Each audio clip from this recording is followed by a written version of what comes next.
Vamos na sequência? Vamos lá? Bom, nós trabalhávamos com a comissão lá no artigo 51 e sabendo disso, olha que legal.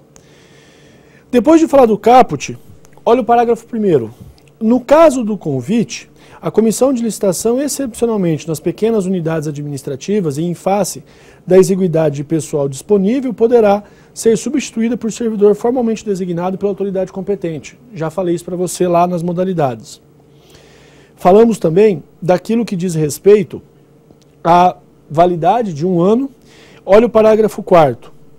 A investidura dos membros das comissões permanentes não excederá 1 ano, vedada a recondução da totalidade, pode mudar não tem problema, de seus membros para a mesma comissão no período subsequente.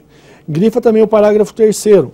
Os membros da comissão de licitação responderão solidariamente por todos os atos praticados pela comissão, salvo se posição individual divergente estiver devidamente fundamentada e registrada em ata lavrada na reunião que tiver sido tomada a decisão. Funciona assim. Os membros da comissão, os 3 membros, respondem solidariamente. Eu não concordo com uma decisão da comissão. O que eu faço? Falo, olha, eu sou divergente, registra em ata que eu não concordo com isso. Aí eu tiro o meu da reta. No caso do concurso, parágrafo 5º, pode grifar também, o julgamento será feito por uma comissão especial integrada por pessoas de reputação ilibada e reconhecido o conhecimento da matéria em exame, servidores públicos ou não. Tudo que nós já tínhamos trabalhado, só grifa para você ter registrado a nota aí no seu caderno. Vamos para frente. Agora, vamos falar do procedimento licitatório. Perceba que nesse procedimento licitatório, eu dou maior preponderância e vamos falar da concorrência. Você fala, por quê, Barbieri? A 8666, ela não trabalha com cada procedimento especificamente, ela não faz isso. Ela fala do procedimento daquela forma embolada. Então nós vamos utilizar da cobrança da prova. A prova vai cobrar o procedimento mais completo, que é a concorrência. Começamos pela fase interna. Quais são as características da fase interna? Primeiramente, na fase interna, estou dentro da administração, e por isso o nome, não há menção para a sociedade, eu estou ainda elaborando o edital, formando a comissão, visualizando o que eu vou licitar, verificando o dinheiro, a verba e etc. Essa é a fase interna, fase de atos preparatórios. A grande pergunta da fase interna é, para licitar, você vai gastar. Para licitar, você necessariamente precisa de dinheiro.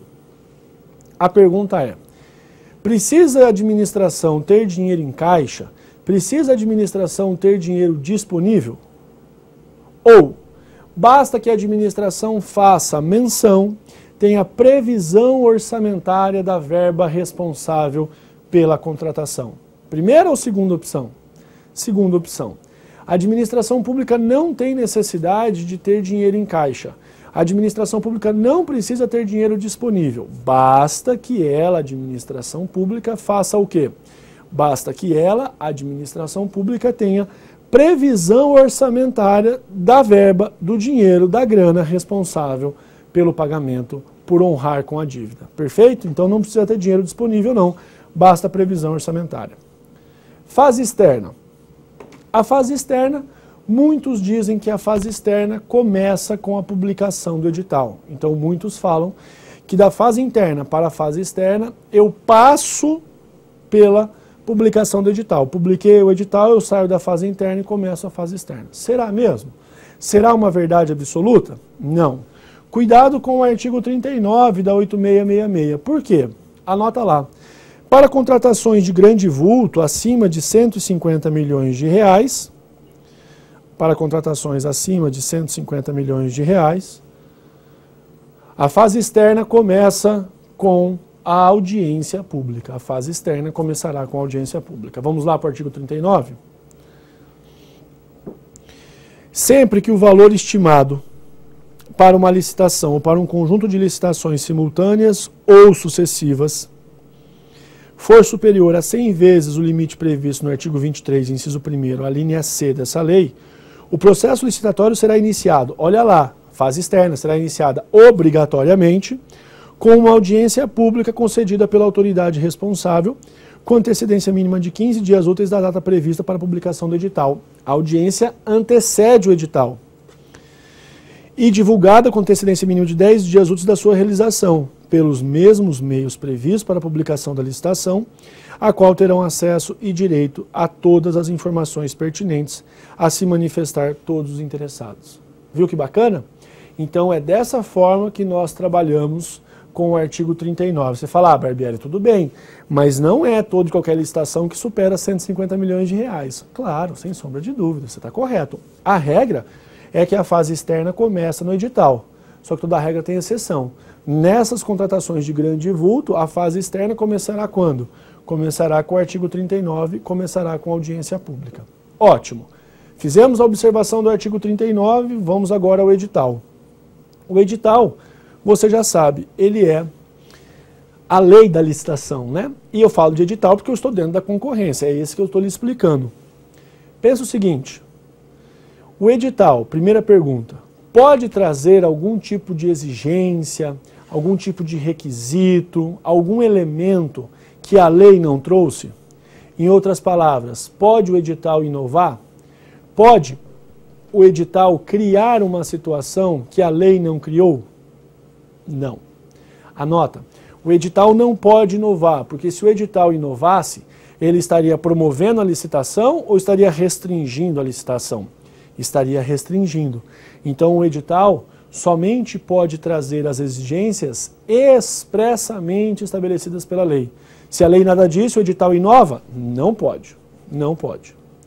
E ainda nós temos aqui um outro desdobramento no edital. Quando ocorrer um erro no edital, detectamos um erro no edital, publico o edital, depois eu visualizo um erro. O que eu faço? Visualizei o erro no edital? Sim. Publica novamente. Olha lá. Visualizado o erro no edital, publica novamente. Corrige, publica de novo. Sempre assim. Isso é absoluto. Barbieri, mas erramos o nome do presidente da comissão de licitação. Não tem problema. Corrige o nome dele, publica de novo. Então, para todo e qualquer erro no edital, corrija o nome e publique novamente. Corrija o erro e publique novamente. Agora, e como é que eu trabalho com aquele prazo mínimo entre a publicação do edital e a realização do evento ou o recebimento das propostas? Cuidado. Quando você detecta um erro no edital, você corrige o erro, publica o edital de novo. Se esse erro for um erro bobo, for um erro qualquer, o prazo continua fluindo normalmente, não muda absolutamente nada. Agora, se esse erro atingir o conteúdo das propostas, se esse erro atingir materialmente as propostas, além de corrigir o edital e publicar novamente, o prazo que já começou a correr é zerado e começa tudo de novo. O prazo é interrompido, não é suspenso. Interrompe, volta do zero e começa tudo novamente. Vamos lá, por gentileza, no artigo de número 21, parágrafo 4º. Qualquer modificação no edital exige divulgação pela mesma forma que se deu o texto original. Qualquer alteração, qualquer equívoco, corrige e publica de novo. Reabrindo-se o prazo inicialmente estabelecido. Começa tudo de novo. Exceto quando, inquestionavelmente, a alteração não afetar a formulação das propostas.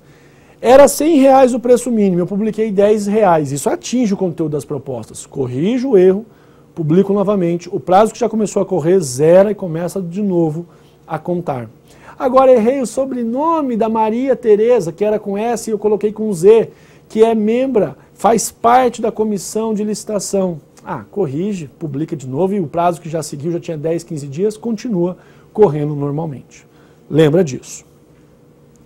Habilitação. O edital, artigo 21, habilitação, artigo 27. Pergunto para você, na habilitação, olha que interessante. Veja cá. Para habilitação, nas licitações, exige-se-á dos interessados exclusivamente documentação relativa a, tá vendo? A exigência é exclusiva, é só aquilo que está na lei. A habilitação é sempre uma análise formal. análise de documento, análise da forma. Não falo do conteúdo das propostas. E o que eu vou exigir? Habilitação jurídica, qualificação técnica, qualificação econômica financeira, regularidade fiscal e trabalhista, cumprimento do disposto no inciso 33 do artigo 7º. Regularidades, comprovantes. Pergunto, tem algo que pode aparecer assim, pegadinho no artigo 27? Tem. Anota lá. Tá vendo ali no inciso 4º, regularidade fiscal? Não regularidade fiscal e trabalhista. Só regularidade fiscal. Puxa uma flechinha da regularidade fiscal e anota.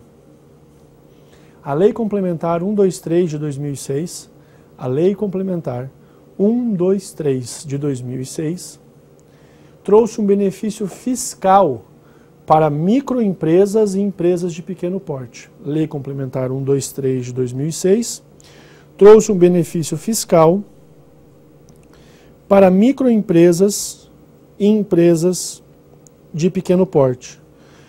Lei Complementar 123 é o Estatuto das Microempresas e Empresas de Pequeno Porte. Nós vamos visualizar aqui no Estatuto, artigo, por gentileza, artigo de número 42. Nas licitações públicas, a comprovação de regularidade fiscal das microempresas e empresas de pequeno porte somente será exigida para efeito de assinatura do contrato. Ela venceu a licitação, não pagou nada de tributo ainda, totalmente irregular do ponto de vista fiscal. Antes de assinar o contrato, tem que regularizar. Fácil? Então na próxima aula eu volto e a gente continua daqui. Um grande abraço para você, tudo de bom e até lá.